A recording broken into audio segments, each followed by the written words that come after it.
në hijen e fjalëve të Ibn Qayyimit rahimahullah, të cilat i ka përmendur në librin e tij El Fawaid.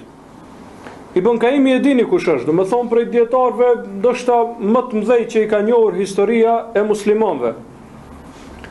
Dhe prej dietarëve në të cilët Allahu ka lëshuar më shumë të bereqet, flas për librat e tij të cilët na kanë ngel pas neve, pasi që Allahu subhanahu wa taala i ka bërë sebeb pra për udhëzimin e shumë njerëzve.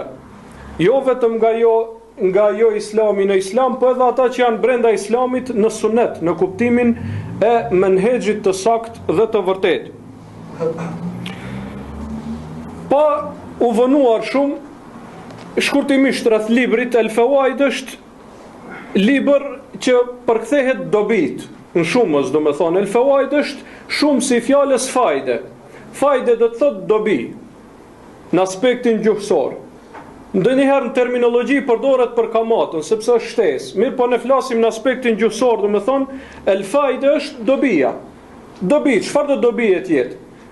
E ky e ka për qëllim dobit në dituri, në ilm. Do me thonë, qëllimi i këtij titullit është dobi ndryshme në ilm.